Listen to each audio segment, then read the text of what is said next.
Olá, bom dia, bom dia. Estamos começando o nosso quarto encontro, ou quinto encontro, agora não me lembro. Vamos ver aqui, quinto encontro. Desculpe, quarto encontro de estudos dos princípios fundamentais da doutrina espírita. Nós já fizemos um estudo em que falamos sobre Deus, um outro encontro em que falamos sobre Jesus, o último encontro falamos sobre o Espírito e hoje vamos conversar sobre a comunicabilidade dos Espíritos, ou seja, sobre a mediunidade, que é também um dos princípios fundamentais do pensamento espírita, da doutrina espírita. Então, pensemos um pouco sobre essa ideia, comunicabilidade dos espíritos. Nós já vimos no nosso estudo anterior a existência do espírito. Vimos lá que o espírito, todos nós somos espíritos, vimos que os espíritos somos os seres inteligentes da criação. Vimos que os espíritos somos imortais.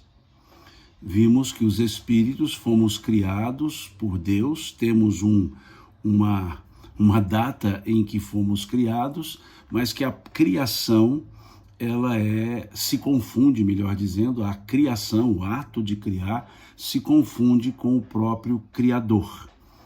E vimos que, sendo espíritos todos nós, uns estamos encarnados, outros desencarnados. Então, de forma geral, foi isso que nós conversamos no nosso último encontro. E é importante, então, nós percebermos que se os espíritos estamos encarnados e há espíritos não encarnados, por que, sendo espíritos, por que não poderia haver a comunicabilidade? É uma questão muito simples. Se nós somos espíritos e os que estão no mundo espiritual também são espíritos, por que não podemos manter uma comunicabilidade? Se nós olharmos o Livro dos Espíritos, lá nas questões 85, 84, 86, nós veremos a inter-relação entre os dois mundos, o mundo material e o mundo espiritual. Dois mundos que se interconectam, dois mundos que agem incessantemente um sobre o outro. Então, se os dois mundos agem incessantemente um sobre o outro, significa que os espíritos que estamos aqui encarnados e os espíritos que estão desencarnados no mundo espiritual se interrelacionam, se ajustam também, se comunicam. É uma questão mais do campo lógico, mais do campo racional, do que de um campo de teorias religiosas, teorias teológicas. Por mais que alguém possa estabelecer em uma regra de religião que não há comunicação, ela existe. Volto a dizer, é um fato.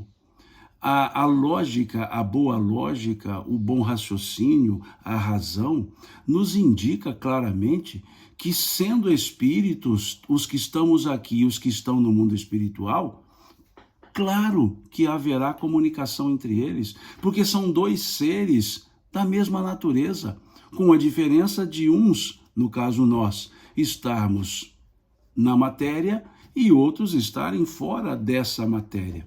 Nós estamos numa existência corporificada, fisicamente falando, e os outros espíritos estão na existência puramente espiritual, não corporificada na forma material que nós damos a essa palavra. Então, a boa lógica, ela vai dizer isso. Não precisamos de autorizações de estruturas religiosas para que esse fato aconteça. A comunicabilidade dos espíritos é um fato, é uma realidade, é da natureza. É preciso entender isso. É o mesmo que nós queremos criar proibições para a aplicabilidade da lei da gravidade. A gravidade é uma lei da natureza. Não há como proibi-la. Pode até tentar se proibi-la no papel, mas não vai conseguir, porque ela continuará existindo e aplicando, ou sendo aplicada. Então, é um fato isso. O próprio ato de escrever uma lei proibindo a lei da gravidade só é possível porque existe a gravidade, permitindo que a caneta fique sobre o papel. Então a mediunidade é a mesma coisa. A comunicabilidade dos espíritos encaixa-se no mesmo rol de raciocínio. É uma realidade, é um fato. Por quê? É a comunicação entre dois seres da mesma natureza, dois seres espirituais, com uma diferença de localização. Uns estamos no mundo material, outros estão no mundo espiritual. É muito simples, não tem que se criar debates. Pode-se haver um debate entre pessoas que são materialistas e espiritualistas, mas as pessoas que são espiritualistas, desculpe-me, as religiões, não deveriam enveredar nesse debate porque está se debatendo a aplicabilidade de um fato real. Só isso. Então, vêm muitas vezes estruturas teológicas, estruturas exegéticas, para estabelecer proibições naquilo que não é possível proibir, porque tem existência própria. Não foi algo criado pelo ser humano, é algo da existência natural. O fato de existirmos já confere à comunicabilidade dos espíritos um fato. Então, desculpe-me insistir nesse raciocínio, que é importante nós entendermos isso. Porque todas as discussões, elas são uma discussão puramente de ideias pessoais e não de fato real. Aqui o Ítalo coloca assim: você acredita que nos que se dizem canalizados? Ítalo, sinceramente eu não sei o que quer dizer canalizados, desculpe-me, né? Creio eu que é uma linguagem específica de um grupo de pensamentos, creio eu. Se por canalizado se entende encarnado, tudo bem, é um ajuste de palavras dentro de um grupo de estudos. Agora, se significa outra coisa, sinceramente eu não saberia lhe dizer, né? Essa questão de canalizados. É uma forma, obviamente, quando a gente fala canalizado, pressupõe-se em canos, né? Mas usa-se uma forma simbólica. Então, quando diz que algo está sendo conduzido, que algo está sendo levado, a gente diz está canalizado, ou seja, está seguindo um fluxo, né, um direcionamento.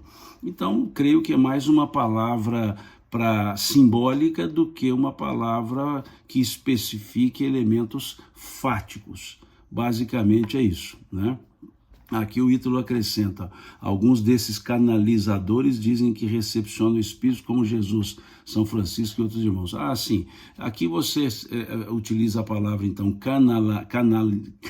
canalizadores para o que a doutrina espírita chama de médiuns. Nós vamos falar sobre isso. Uma questão de palavras, né? Mas eu digo que é mais ligado a segmentos, a grupos de pensamentos, do que ao fato em si, né? Então, vamos conversar sobre isso justamente hoje aqui no nosso estudo. Bom, feitas essas considerações, eu chamaria do campo racional, vamos entender um pouco mais como a doutrina espírita analisa e apresenta essa ideia da comunicabilidade dos espíritos, ou seja, a mediunidade. O primeiro ponto que precisamos entender é que a mediunidade, a comunicabilidade dos espíritos, ela não é uma invenção espírita, não é uma criação da doutrina espírita. A mediunidade é da natureza. A mediunidade sempre existiu. O que o espiritismo fez, o que Kardec, juntamente com os espíritos, fizeram, foi um estudo sobre esse fenômeno natural que propôs-se o termo mediunidade para ele. É um estudo feito da mesma forma que Isaac Newton, não criou a gravidade, não inventou a gravidade, apenas estudou-a e percebeu as suas aplicações. A mesma coisa, ou da mesma forma, como disse, a doutrina espírita. Ela não inventou a mediunidade. Ela apenas, esse apenas não é reducionista, ela apenas estudou profundamente o fenômeno mediúnico, estudou profundamente a comunicabilidade dos espíritos. E é por isso que a mediunidade ou a comunicabilidade dos espíritos faz parte dos princípios fundamentais do pensamento espírita. Desde que existe espírito e encarnação de espíritos, existe o fenômeno mediúnico. E nós temos o fenômeno mediúnico grafado em diversas culturas no planeta Terra. Grafado, o que eu digo, escrito sobre ele em diversas culturas. Temos o fato ocorrendo em diversos povos, em diversas épocas, numa linguagem assim mais filosófica, em priscas eras, já existia o fenômeno mediúnico. Então não é uma invenção. Muitos dizem, então só existe no meio espírita. Não. A faculdade mediúnica, ela não é do espírita.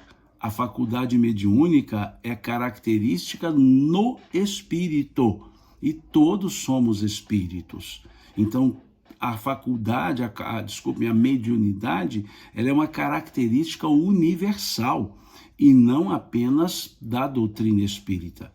Médiuns são quaisquer pessoas, independentemente de segmentos religiosos aos quais elas pertencem. Independentemente. É algo efetivamente universal.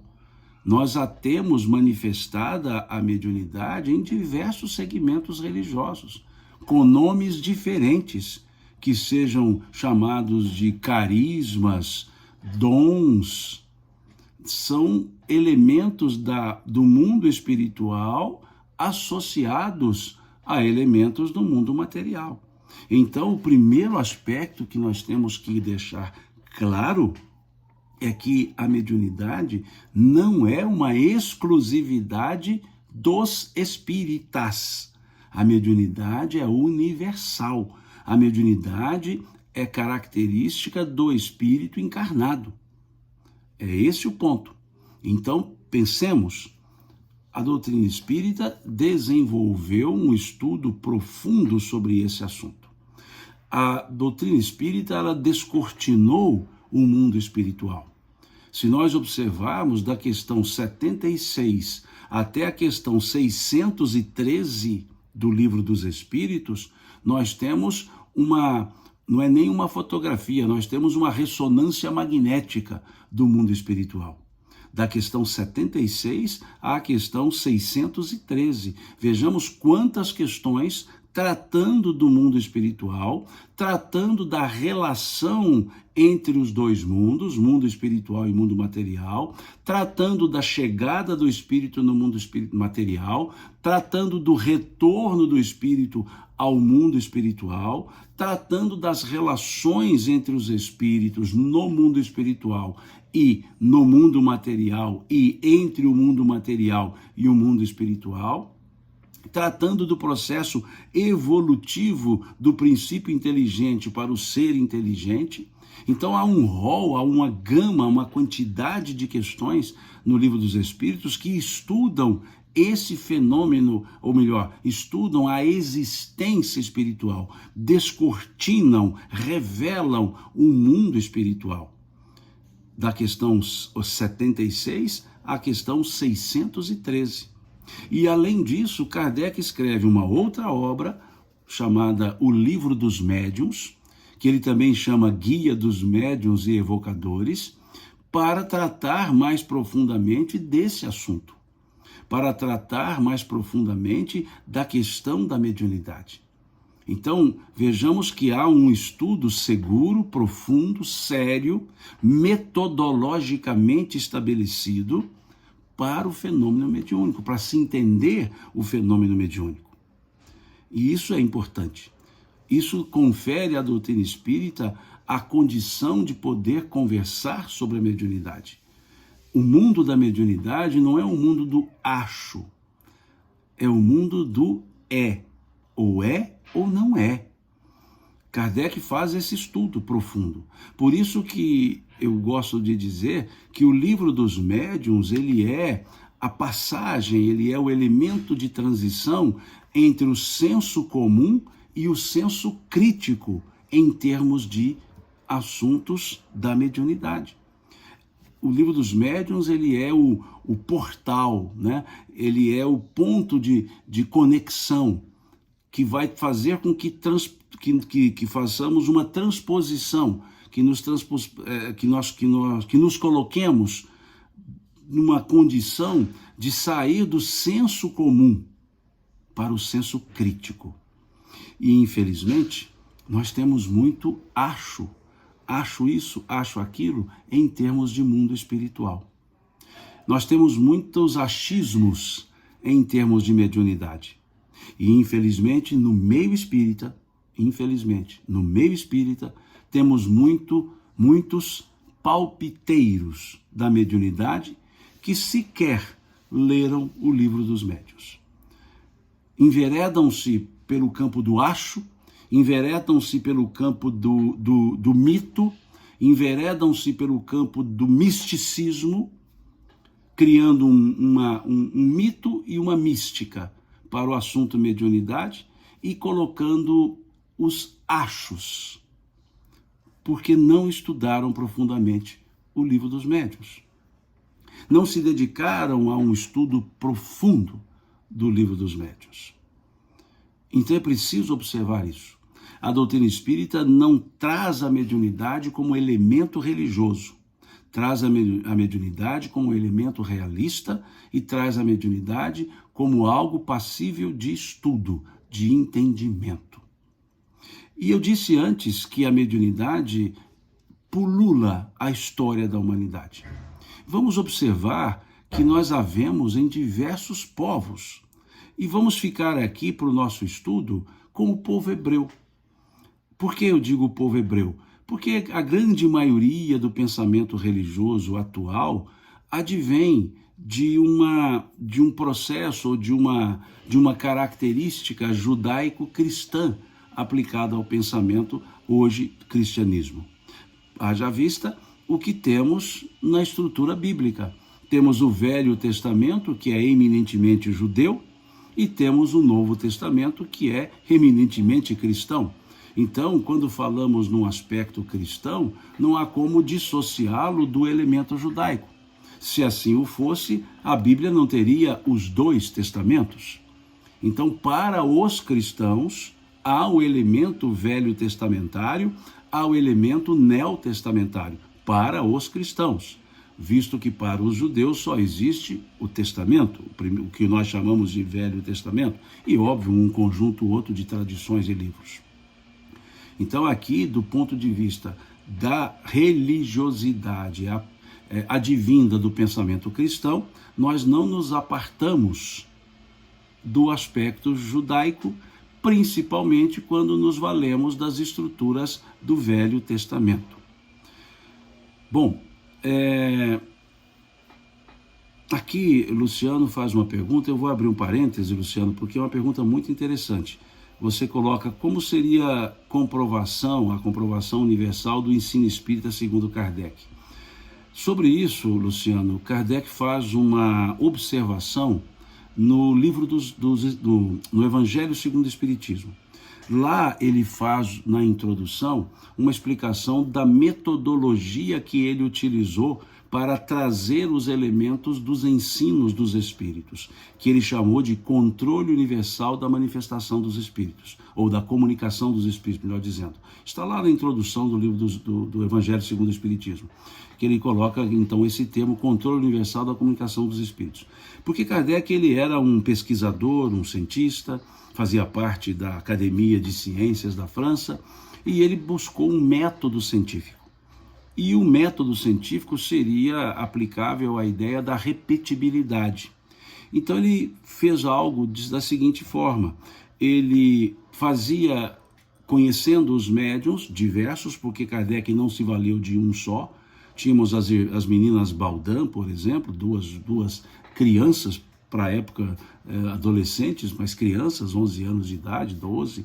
Tínhamos a Hermance Dufour, tínhamos Céline Jaffé e vários outros médiuns, Madame Plainé-Maison, vários outros médiuns que serviam de intermediários no processo.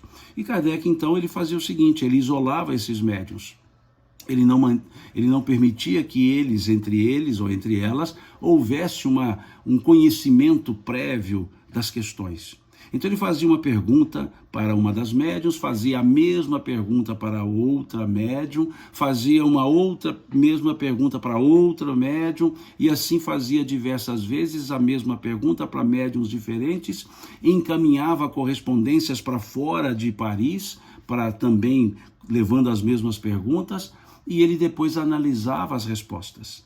E fazia esse controle, as respostas semelhantes. Por exemplo, ele perguntou o que é Deus. Não perguntou para um médium, perguntou para vários. E eles não sabiam da pergunta. Não havia presença dos médiums simultânea. Então ele fazia pergunta, mandava correspondências fora para poder ver a mesma pergunta. E aí as respostas iam chegando e ele percebia que as respostas eram semelhantes. Eu não diria iguais no aspecto gráfico, mas semelhantes. Então ele percebeu que respostas semelhantes, com o mesmo conteúdo, dada por pessoas diferentes, em momentos diferentes, não poderia ser indução mental. Não poderia ser um processo de predisposição. Então ele foi criando esses métodos e foi então dando à codificação espírita esse caráter científico, dando uma certa universalidade nos ensinos dos espíritos. E aqui um outro dado: a época que Kardec teve conhecimento das mesas girantes lá na Europa, no Brasil também se desenvolviam esses estudos. No século XIX, no final da primeira metade do século XIX, nós tínhamos também no Brasil grupos que se reuniam para essas manifestações físicas. Então percebamos que não era um fenômeno localizado. O próprio início desses fenômenos lá no condado de Hydesville, em New York, no estado de New York, nós tivemos as manifestações. Então vejamos que elas pulularam toda a estrutura, digamos, geográfica ou geopolítica em termos de países no planeta. Então aí vemos toda essa manifestação universal. Voltando ao assunto, fechando parêntese, Kardec, então, a mediunidade, então, está presente em vários povos, e eu falava do povo hebreu. E aí nós podemos nos valer dos textos da própria Bíblia, por assim dizermos. Os textos velho-testamentários, neotestamentários. Observemos, por exemplo, uma estrutura proibitiva que aparece no livro Levítico e no livro Deuteronômio, lá do Velho Testamento. Nós temos, por exemplo, no livro Levítico, que significa leis, escrito em tese por Moisés, nós temos no Levítico, capítulo 19, uma proibição, dizendo: ai de ti, se te dirigires a um evocador de mortos, virarei meu rosto contra ti e te banirei da face da terra. Está lá, capítulo 19, versículo 19, 20. Nós temos essa observação lá. Temos, melhor dizendo, essa proibição. Essa proibição. Então, observemos bem. há uma proibição. Dizer que não houve proibição lá no Velho Testamento para o contato, entre aspas, com os mortos, seríamos negar o texto que está escrito. Não é um texto inventado, não é uma interpolação, né? Mas um fato. Então, no Levítico, capítulo 19, lá, versículo 19 e 20, nós temos a proibição. Não se ache no meio de... Desculpe. Ai de ti, se te dirigires a um evocador de mortos, virarei meu rosto contra ti e te banirei da face da terra. Se nós olharmos o capítulo 18, a partir do versículo 12, do Deuteronômio, que significa novas leis, deuteronomia, ou seja, novas normas, normas, então novas leis, nós veremos no capítulo 18, a partir do versículo 12, também uma proibição. Não se ache no meio de ti quem faça passar pelo fogo o seu filho ou a sua filha, nem quem se dê aos algoros, à magia, ao feiticismo, à evocação dos mortos. Virarei meu rosto, pois o Senhor abomina, desculpe, eu misturei, pois o Senhor abomina tais práticas. Então, no Levítico 19, no Deuteronômio 18, que são livros do Velho Testamento, são livros que compõem aquilo que nós chamamos de Pentateuco mosaico, há proibições. Há proibições. Então, há sim proibições. Agora, nós podemos desenvolver um seguinte raciocínio. Não se proíbe aquilo que não existe. Se a comunicabilidade não existisse, não haveria proibição. É muito simples isso. Só se proíbe aquilo que existe, o exercício de algo possível. Algo impossível não seria proibido. Como proibir algo que não se pode fazer, que não se consegue fazer? Então havia a comunicabilidade, tanto havia que houve a proibição. Não há dúvida quanto à proibição. Agora, a pergunta que se coloca é o que foi proibido? O que se proibiu? Se proibiu o quê? Se proibiu aquilo que era a comunicação ou se proibiu a forma em que ela se dava? E nós vamos perceber essa clareza quando olhamos, o Ítalo até colocou aqui, quando olhamos o livro Números, também escrito por Moisés, em tese. Lá no capítulo 11 do livro Números. Lá no capítulo 11 do livro Números, lá pelos versículos 21 à frente, nós veremos uma narrativa muito interessante. Uma narrativa que mostra o que foi proibido. Não se pode proibir o fato, mas se proibiu a forma. E o que nós encontramos nesse capítulo 11 do livro Números? Veja, Moisés, em tese, escreveu esses 5 livros. Gênesis, Êxodo, Levítico, Números e Deuteronômio. Então, quando observamos o Números, capítulo 11, nós vemos que a proibição dos dons proibidos, e aqui eu já coloco, desculpe, a proibição dos dons, do exercício dos dons, não era só para a mediunidade, não era só para a comunicabilidade dos mortos, era também para a profecia. Veja, quem se deu aos algoros, a profecia, a magia, o feiticismo, a evocação. Então havia um rol de proibição, havia uma proibição, a proibição de um rol de situações.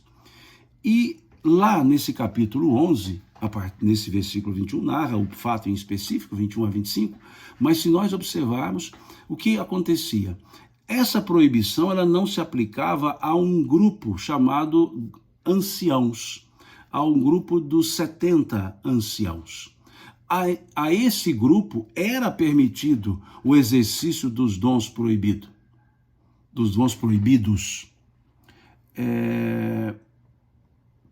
Por quê? Porque havia um momento de reunião desse grupo. E eles se reuniam, e na reunião, no grupo dos 70, havia a manifestação.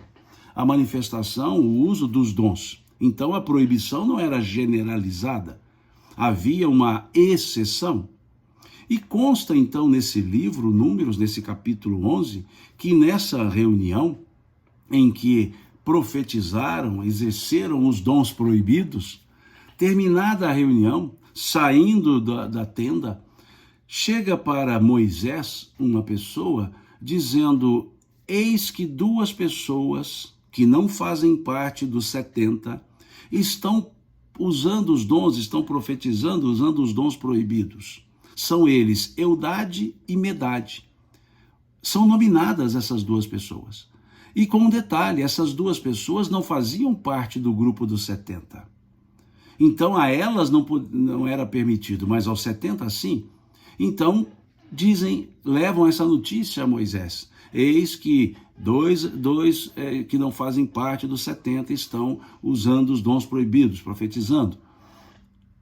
E aí Josué toma a palavra e diz, vamos proibi-los. E Moisés diz, deixai-os assim fazer. Quem nos dera se todos em Israel fizessem como esses 2 fazem. Olha a frase de Moisés, olhemos a resposta de Moisés. Deixai-os assim fazer. Quem nos dera se todos em Israel fizessem como eles. Ou seja, quem nos dera se todos exercessem esses dons com a seriedade que esses 2 exercem, com a utilidade que esses 2 exercem. Então a proibição tirada do próprio livro de Moisés, a proibição não era para o exercício puro e simples dos dons. Era para a forma que eles exerciam esses dons, pela leviandade no trato com esses dons. Podemos dizer então que Moisés, em vez de uma proibição pura e simples, ele colocou um regramento. Um regramento porque o grupo dos 70 podia fazer uso dos dons. Eudade e Medade, que não faziam parte dos 70, podiam fazer uso dos dons. Então não houve uma proibição dos dons, houve uma regulação do exercício desses dons. Isso é importante percebermos. Uma regulação, como também observamos no livro dos médiuns, quando ali vemos as reuniões mediúnicas e Kardec as classificando das reuniões sérias às reuniões frívolas, as reuniões de pura e simples curiosidade, de frivolidades. Da mesma forma, há esse regramento feito por Kardec. Então, o que temos em Moisés, nos livros do Pentateuco, é um regramento, não uma proibição absoluta. Porque se fosse uma proibição absoluta, embora a proibição já denotasse a existência, mas se fosse a proibição absoluta, ninguém poderia exercer. No entanto, 70 anciãos podiam, e Eudade e Medade, que não faziam parte do grupo dos 70, também podiam. E vejamos a frase de Moisés, quem nos dera se todos fizessem como fazem esses 2.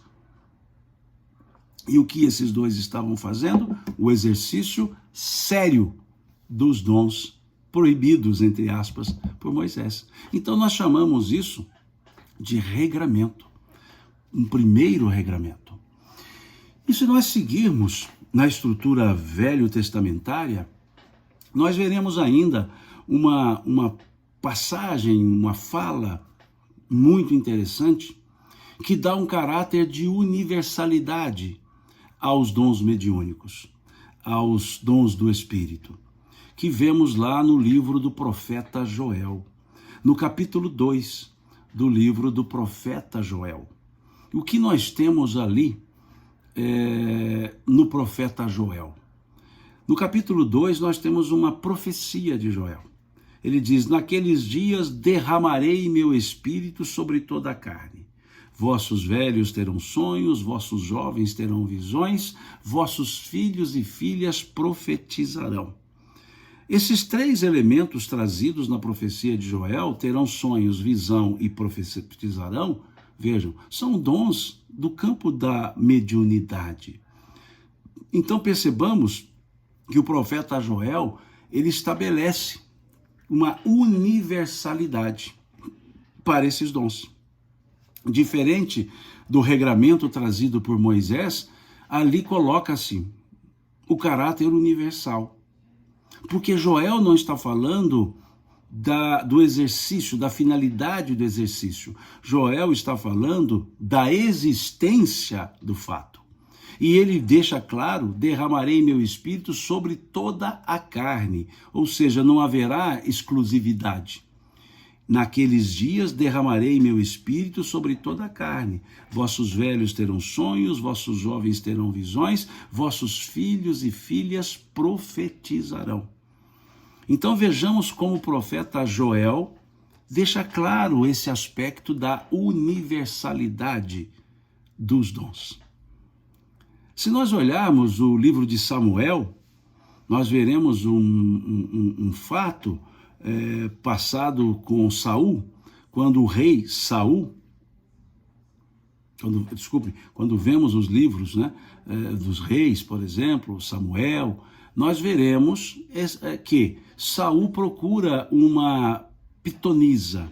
O que é uma pitonisa? Mulheres de espírito piton. O que é a pitonisa? Uma profetisa. Alguém que possa profetizar, alguém que possa conversar com o mundo, entre aspas, dos mortos. A pitonisa de Endor. E ali nós vemos a passagem em que Saul procura a pitonisa de Endor e pede a ela para trazer o espírito Samuel, para evocar o espírito Samuel.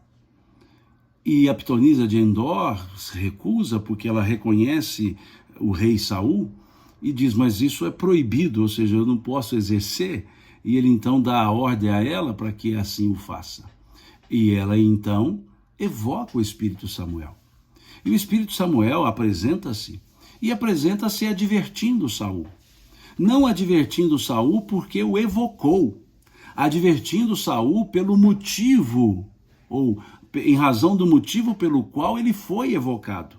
Porque Saul evoca o espírito Samuel para perguntar a ele sobre o resultado da batalha que Saul teria no dia seguinte, perguntando se ele venceria a batalha.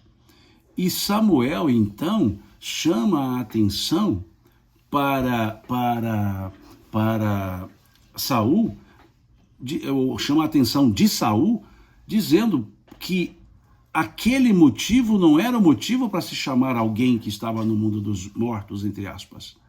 Ou seja, Samuel não advertiu Saul pela evocação, mas advertiu pelo motivo da evocação. Então percebamos que no Velho Testamento, assim, en passant, nós temos 3 estruturas mostrando que o fato, a mediunidade existe, que é um fato e não uma invenção. É preciso que entendamos isso, que percebamos isso. E ali no Velho Testamento, onde muitos buscam os elementos proibitivos para o exercício, quando na verdade deveriam se observar os regramentos estabelecidos e não proibições absolutas. Um parêntese, né? O Flávio fez uma pergunta lá atrás dizendo se é verdade que Chico foi estudado pela NASA. Desconheço tal informação, Flávio. Vejo isso mais do campo mítico. Eu não vi ninguém, não vi a NASA fazer nenhum estudo, não vi nenhuma literatura, nenhum explicando isso. Que a NASA fez um estudo. Pode ter sido feitos e foram, né, feitos estudos sobre a mediunidade de Chico, mas não estudos formais feitos pela NASA. Eu vejo isso mais no campo do mito, das histórias, do que dos fatos. Uma outra observação feita pela Live Mascarenhas, desculpe. Ela diz, linda blusa. Isso aqui é uma blusa, né, para a turma do café, né? Ó, tudo passa, até o cafezinho. Eu e as minhas camisetas. Mas sigamos. Lívia, ela está corrigindo aqui, Lívia Mascarenhas. Então, essa camiseta é isso, Lívia.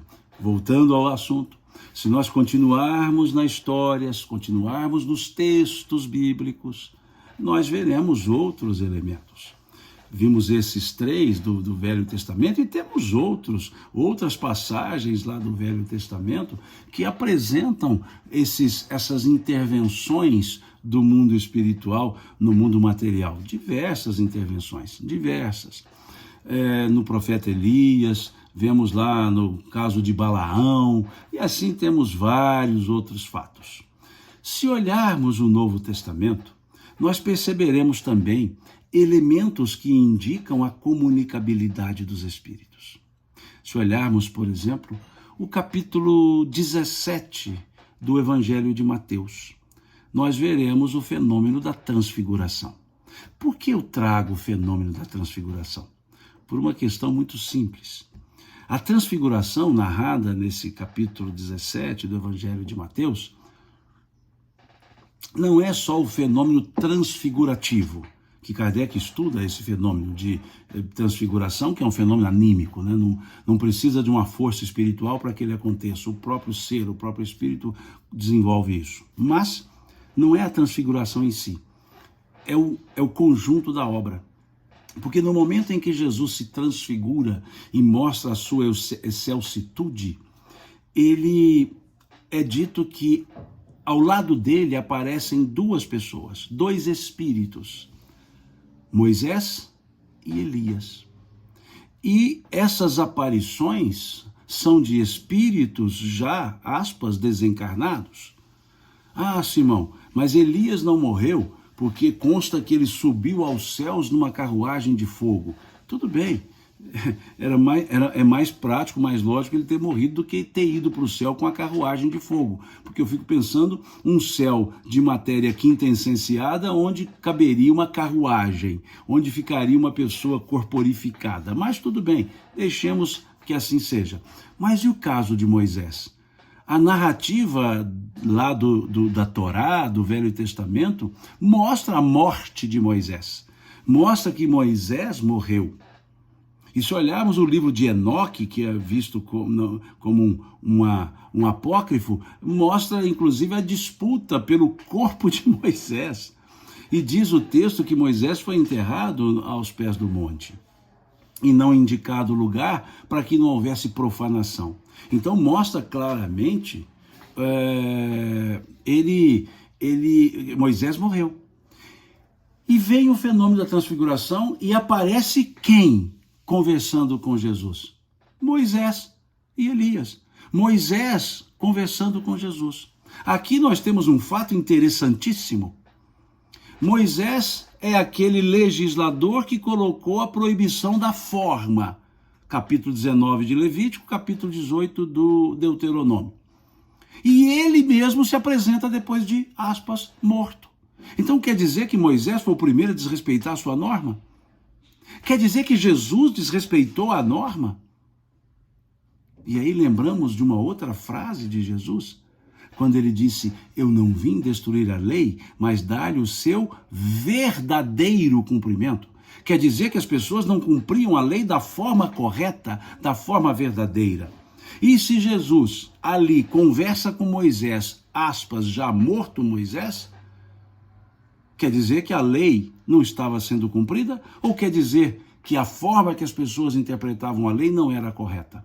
Que podia sim haver a comunicação entre os dois planos, desde que com respeito, desde que com utilidade.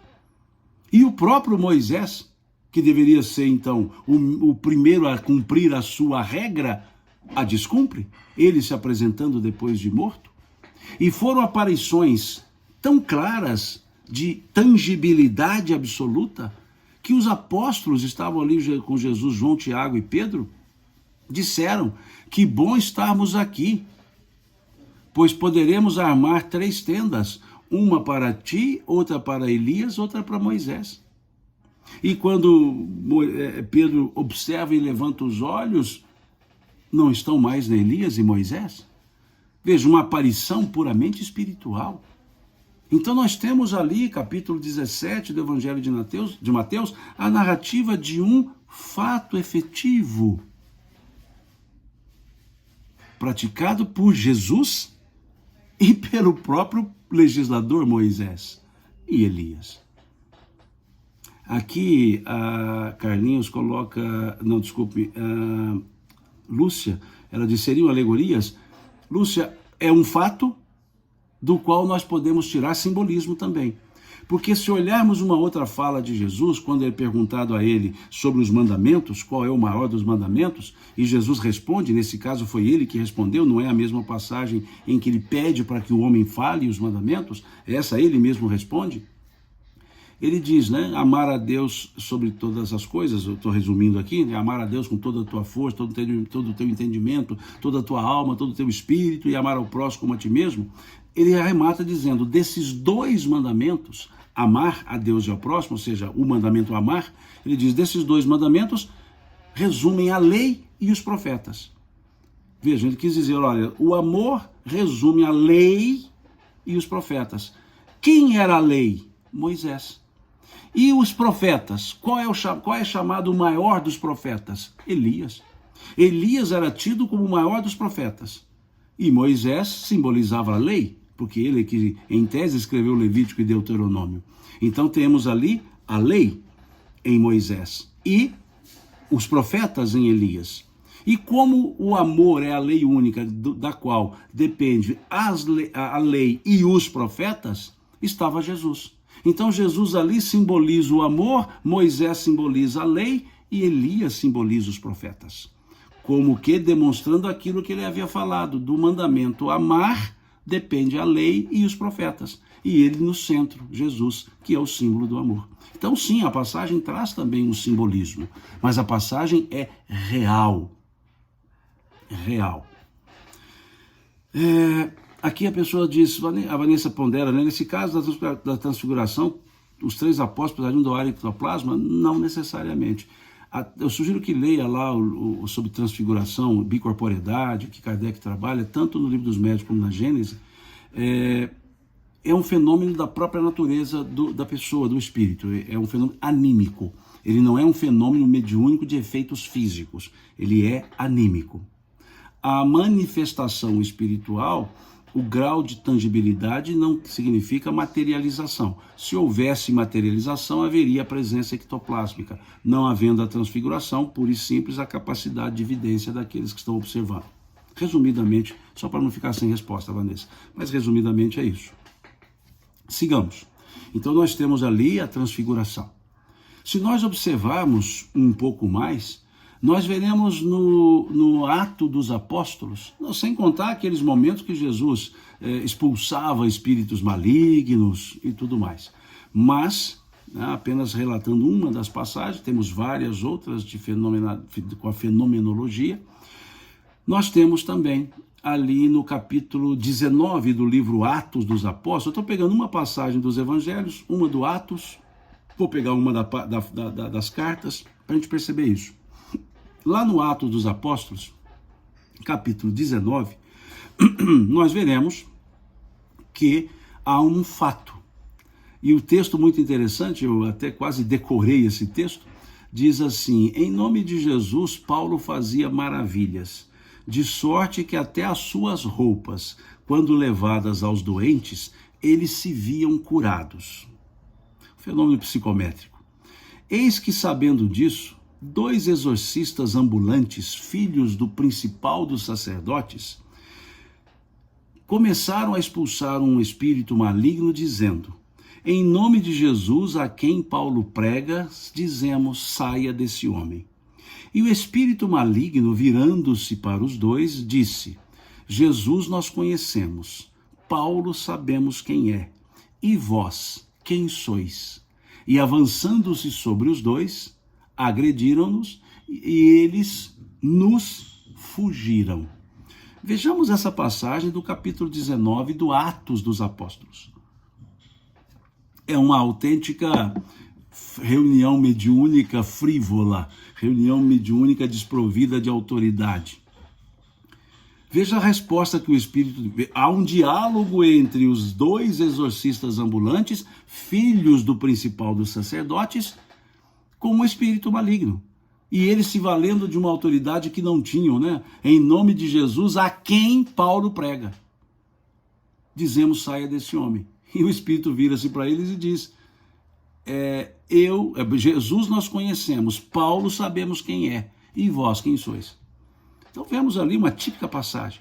Se olharmos o discurso de Pedro no capítulo 2, do Atos dos Apóstolos também, nós veremos o discurso ali no fenômeno do Pentecostes, nós veremos Pedro fazendo um belíssimo discurso que diz lá que converteu milhares de pessoas, e nesse discurso, narrado lá no Atos dos Apóstolos, Pedro traz a frase de Joel de volta. Acho que é capítulo 3, agora, ou 2 ou 3, me fugiu aqui. Mas vejam, traz a frase de Joel de volta. Pedro dizendo, naqueles dias derramarei meu espírito sobre toda a carne, vossos velhos terão sonhos, vossos jovens terão visões, vossos filhos e filhas profetizarão. Então, mais uma vez, lá no Atos dos Apóstolos, Novo Testamento, Pedro traz a fala de Joel. Então, muitos dizem, não, essa fala é de Pedro. Sim, Pedro também falou, mas ele falou repetindo a profecia de Joel, ou seja, ele leu o texto de Joel, ele recitou o texto de Joel. Então, temos ali duas passagens. Se olharmos a carta de Paulo aos Coríntios, a primeira carta de Paulo aos Coríntios, capítulo 12, nós teremos ali um tratado de mediunidade. Nós teremos ali um rol de apresentação das faculdades mediúnicas. O apóstolo Paulo, nesse capítulo 12 da sua carta primeira aos Coríntios, ele diz, há diversidade de dons, mas um só é o Senhor. Ou seja, todos eles provêm do Senhor. Em outras palavras, são naturais, são dons naturais. Ele diz, a uns pelo Espírito é dado o dom da profecia. A outros, pelo mesmo Espírito, o dom de falar em línguas. A outro, ainda pelo Espírito, o dom de entender as línguas. A outros, pelo mesmo Espírito também, até meio pleonástico, ele diz, o dom de ver os espíritos, de discernir os espíritos. Então vejam como Paulo está colocando ali um rol de dons espirituais. E ele traz um regramento. Ele traz um segundo regramento depois de Moisés. Moisés traz esse primeiro, ele traz um segundo. Quando ele diz lá nesse capítulo 12 da sua primeira carta aos Coríntios, ele diz, portanto, veja a partícula conclusiva que ele utiliza, depois de narrar os dons, especificar que todos vêm de uma origem só, vários são os dons, mas um só é o Senhor. Depois dele especificar tudo isso, ele traz uma partícula conclusiva dizendo, portanto, os dons do Espírito são dados a cada um para aquilo que for útil. Os dons do Espírito são dados a cada um para aquilo que for útil. O que ali está trazendo Paulo? Um regramento falando que o exercício da mediunidade tem que ter uma finalidade útil. Pura e simplesmente, uma finalidade útil. Não é para leviandade, não é para brincadeiras, não é para curiosidade. Saciar curiosidades. Não. Tem que haver uma finalidade útil. E é isso que está ali na carta paulina. Então, vejamos quantos elementos nós temos na estrutura judaico-cristã que nos mostram esse aspecto da comunicabilidade dos espíritos. Eu insisti em ficar no texto, podem ter dito assim, Simão, mas por que você não fala da visão espírita? Porque eu estou tentando mostrar que a comunicabilidade dos espíritos não é uma invenção da doutrina espírita. Não é algo criado pela doutrina espírita. Foi plenamente estudado, mas não foi criado pela doutrina espírita. Então, é importante percebermos esse conjunto da obra. Para aí sim nós percebemos o aprofundamento, o estudo profundo que a doutrina espírita fez sobre esse assunto. Já claro fica que ele é tratado, está salpicado no texto velho e neotestamentários. E o que a doutrina espírita então fala disso? Nós temos o livro dos médiuns, como eu disse, temos o livro dos espíritos, que é da questão 76 à questão 613, que vai tratando do mundo espiritual, da relação mundo material, mundo espiritual. Mas temos também o livro dos médiuns, que aprofunda nesse aspecto. E Kardec nos fala que a mediunidade é a faculdade de perceber os espíritos. Lá no capítulo 14 do Livro dos Médiuns, antes de chegar nisso, Augusto Felipe faz uma pergunta aqui. Vou abrir um parênteses, Augusto, não tem muito com o tema, mas eu gosto, à medida que eu enxergo a pergunta aqui, eu gosto de responder. Gostaria de saber se o Espiritismo apoia a existência de uma sociedade aristocrática. No sentido pejorativo que se dá a palavra aristocracia, não. A doutrina espírita não apoia uma sociedade aristocrática nesse sentido que dá a palavra que se dá a palavra aristocracia. A doutrina espírita prega por uma sociedade harmoniosa. Por isso temos lá, a partir da questão 614 do Livro dos Espíritos, até a questão 919 do Livro dos Espíritos. Então vejam, da questão 614 à questão 919 do Livro dos Espíritos, nós temos as leis morais. As leis morais são leis comportamentais. Essas leis indicam o tipo de sociedade, a existência da sociedade preconizada pelo pensamento espírita. Uma sociedade que tem a lei de adoração, a lei do trabalho, a lei do progresso, a lei da igualdade, a lei da liberdade, a lei da destruição, a lei de conservação, a lei da reprodução, a lei de amor, justiça e caridade. Então, essas leis morais são as leis naturais trazidas, propostas aos espíritos e, digamos que, corroboradas por eles. Então, o pensamento espírita, ele pugna por uma sociedade harmoniosa, horizontalizada, não verticalizada, uma sociedade que tem na fraternidade, no amor, na respeitabilidade, os elementos constitutivos para o comportamento do ser humano. Então essa é a ideia. Então eu sugiro que faça a leitura dessas questões, da questão 614 à questão 919 do Livro dos Espíritos, que dá para se ter uma ideia do que é o pensamento espírita, do que se seria chamado, que poderíamos chamar de pensamento social espírita. Até sugiro a uma outra obra, uma obra escrita por um professor lá do Paraná, o professor Ney Lobo, chama-se Filosofia Social Espírita.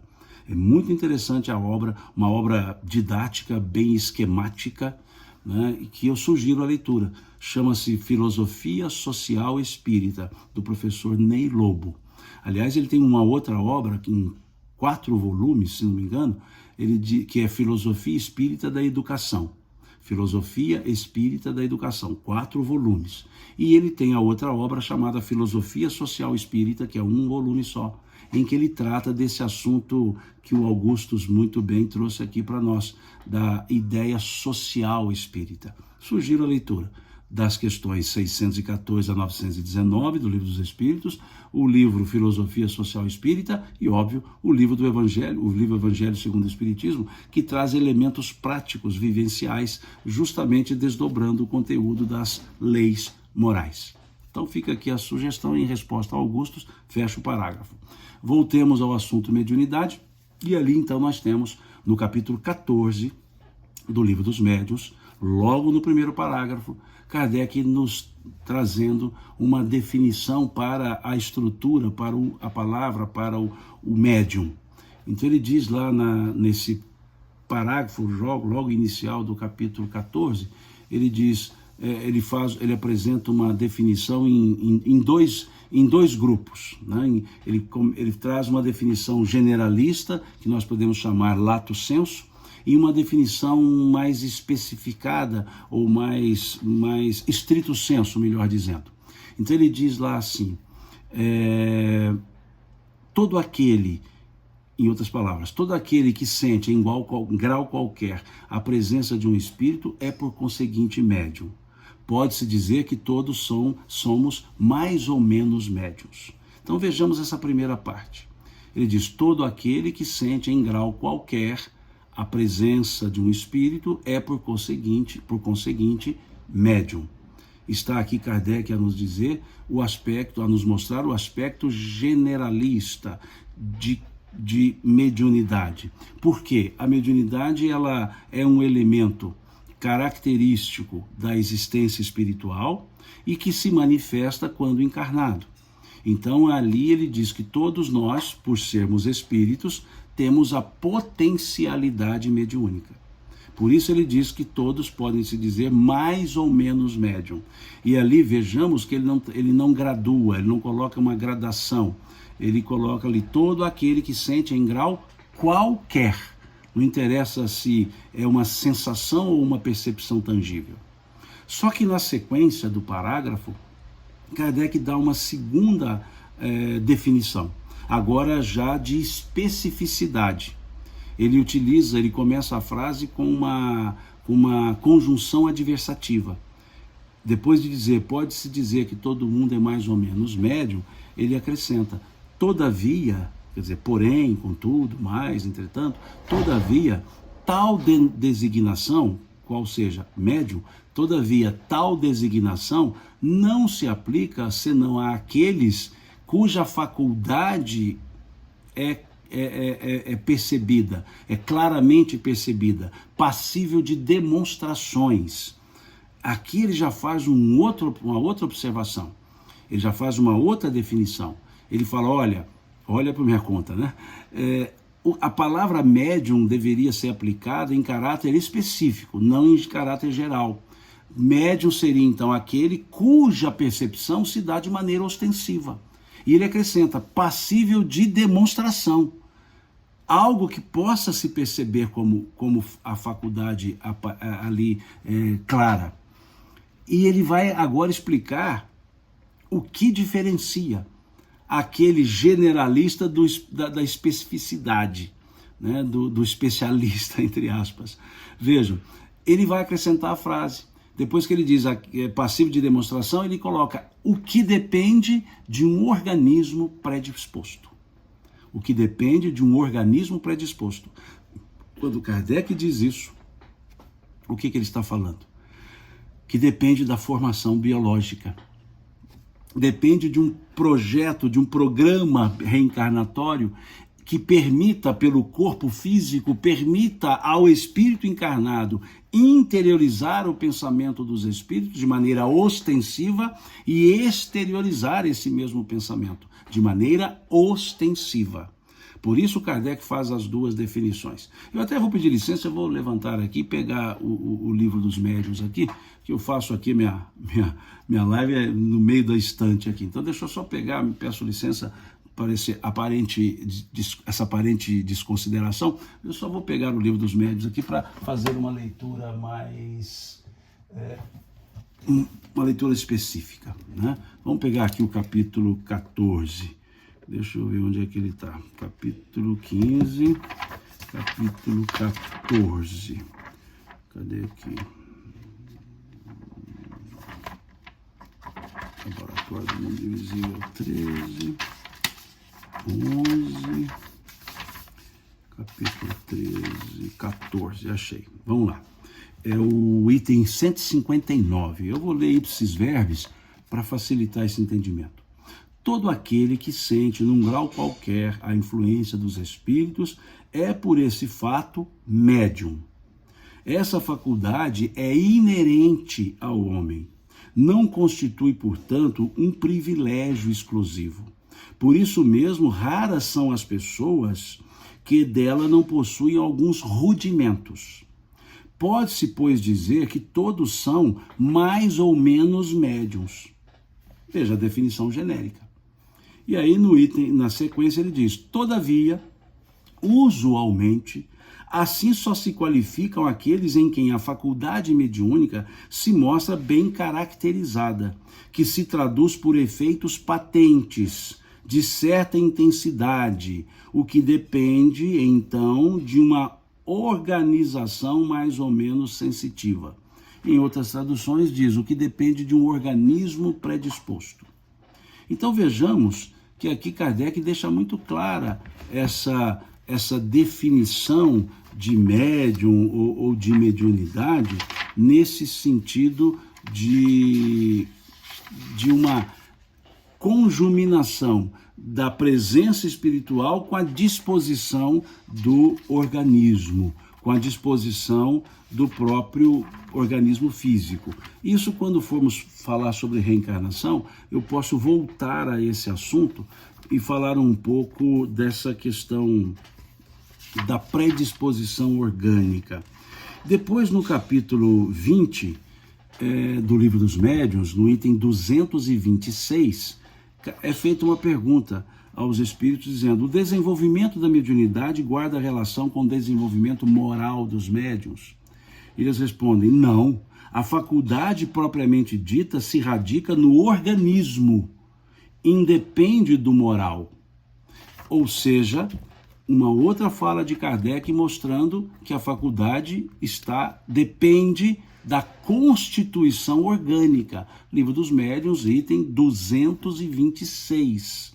E eu vejo um monte de gente, de espíritas, falando: não, mediunidade tem nada a ver com reencarnação, mediunidade nada tem a ver com a formação orgânica, contrariando o que Kardec diz aqui no item 226. Por isso disse no início, o Livro dos Médiuns nos tira do senso comum para o senso crítico. E volto a dizer aqui, ele dá um subtítulo ao livro, né? Veja, Livro dos Médiuns ou Guia dos Médiuns Evocadores. Depois diz assim, ó: ensino especial dos espíritos sobre a teoria de todos os gêneros de manifestações, os meios de comunicação com o mundo invisível, desenvolvimento da mediunidade, as dificuldades, os tropeços que se podem encontrar na prática da mediunidade, do espiritismo, constituindo o segmento do Livro dos Espíritos. Aqui fala de Kardec. Então, como falar de mediunidade pela ótica espírita sem o conhecimento pleno desse estudo feito? Por isso ele diz aqui, é uma continuidade do Livro dos Espíritos, ou seja, é um desdobramento daquilo que está entre as questões 76 e 613 do Livro dos Espíritos. Então, veja, o médium é esse. A mediunidade, então, radica-se no organismo. E pela mediunidade é que os espíritos trouxeram essas informações do mundo espiritual. Então isso explica por que nem todo mundo é médium, porque nem todo mundo tem um organismo predisposto, uma organização já ajustada para esse fim, para que possa, porque o corpo físico ele obnubila a percepção espiritual. Então, há condições no processo encarnatório de formar uma estrutura orgânica que permita, que favoreça ao espírito encarnado interiorizar o pensamento dos espíritos desencarnados e exteriorizá-lo. Ou exteriorizá-los, os pensamentos. Então essa é a característica, por isso alguns são médiuns, outros não, no sentido estrito que Kardec nos coloca no item 159 do capítulo 14 do Livro dos Médiuns. Então percebamos isso.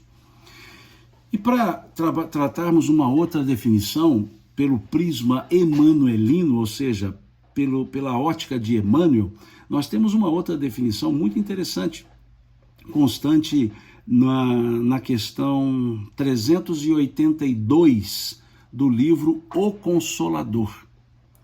Questão 382. Por que eu trago essa questão, essa definição de Emmanuel? Primeiro pela pergunta, segundo pela resposta e terceiro pela vinculação que Emmanuel faz na resposta dele ao livro de Joel, à profecia de Joel, à fala de Pedro. Por isso eu trago essa definição de Emmanuel sobre a mediunidade.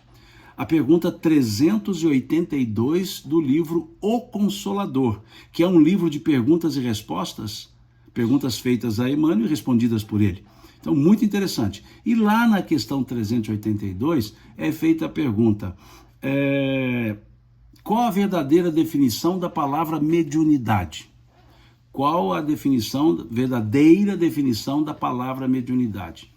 E aí Emmanuel responde: a mediunidade seria aquela luz prometida pelo Divino Mestre, a mediunidade é aquela luz prometida pelo Divino Mestre que seria derramada sobre toda a carne aos tempos do Consolador prometido, atualmente em curso na Terra. Essa é o primeiro parágrafo da definição. A mediunidade é aquela luz prometida pelo Divino Mestre que seria derramada sobre toda a carne aos tempos do Consolador prometido, atualmente em curso na Terra.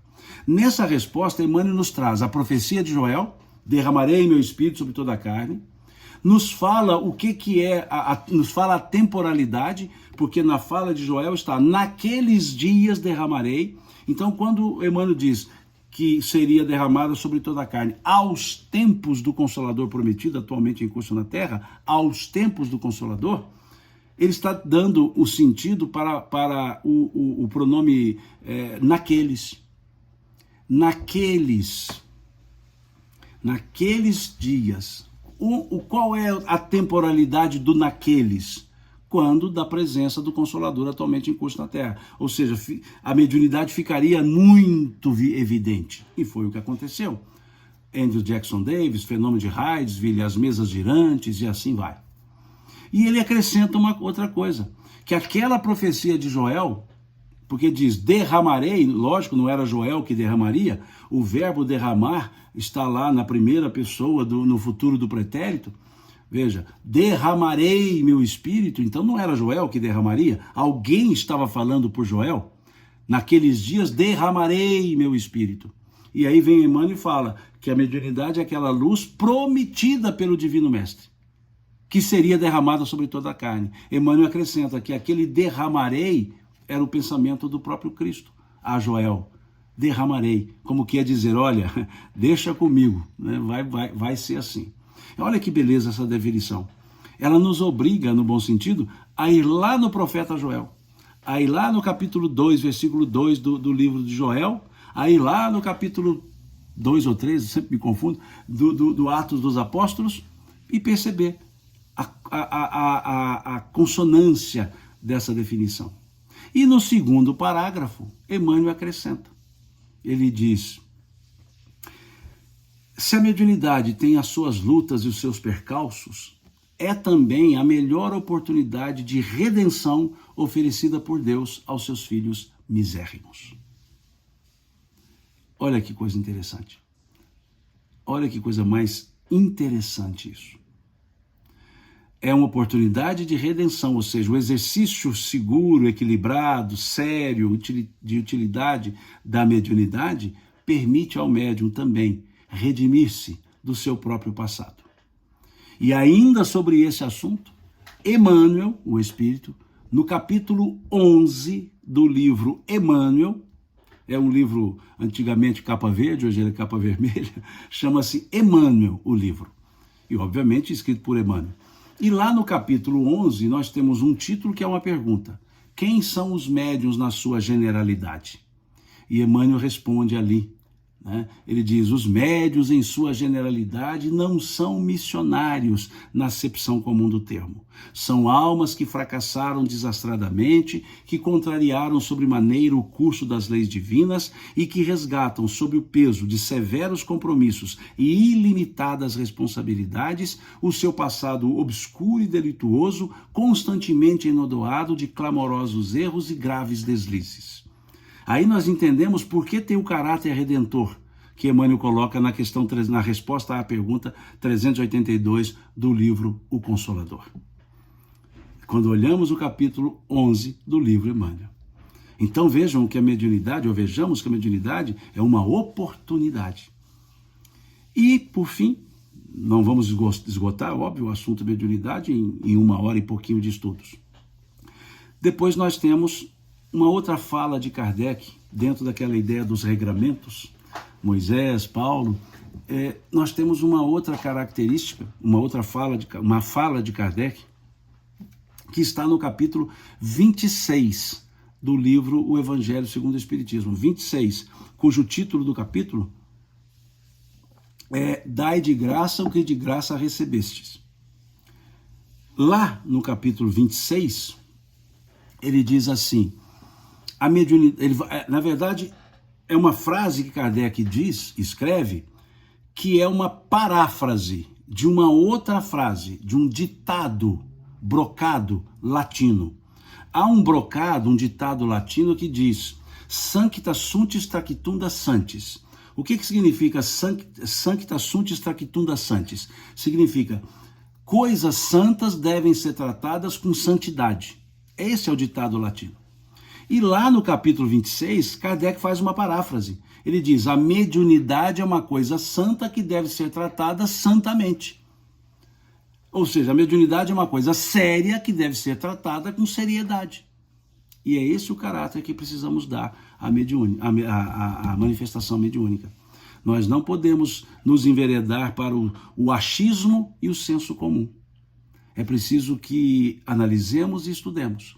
É preciso que o livro dos médiuns seja estudado, não somente lido, seja estudado. Seja escrito nele, rabiscado, marca-texto, isso é estudar. E depois sim, as outras obras. Não adianta queremos ir ao telhado, chegarmos a fazer o telhado sem construir a base. Nós temos excelentes obras que tratam da mediunidade, mas são telhados. A base e a parede é o livro dos médiuns. Até para que avaliemos as obras escritas. Então, observemos a comunicabilidade como algo real, possível e que precisa ser tratado ou tratada com seriedade, ou esse algo tratado com seriedade. Então, são esses os pontos que eu salpiquei aqui hoje. Lógico, muitas outras coisas temos para falar sobre mediunidade, mas o foco da nossa conversa era mostrar esse aspecto da generalidade do fenômeno e não da exclusividade espírita do fenômeno. Mas nós podemos, numa outra oportunidade, falar exclusivamente sobre mediunidade, em que podemos falar sobre o médium, o desenvolvimento do médium, os caracteres que precisam ser trabalhados, intelectual, técnico, moral, das reuniões mediúnicas, o como se deve e como não se deve ocorrer nas reuniões mediúnicas.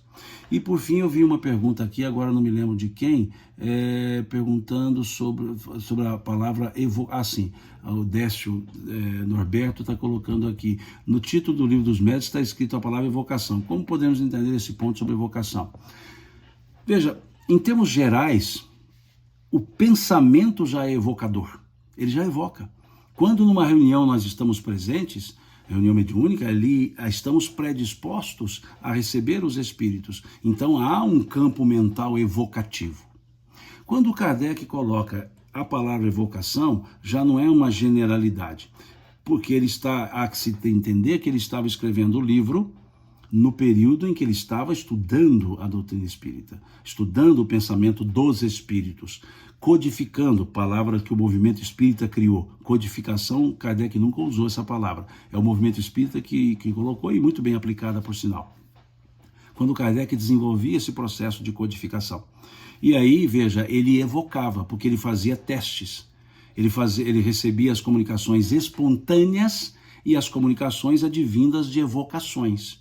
Então ali ele fala das evocações, inclusive num item específico do livro dos médiuns ele fala sobre as evocações.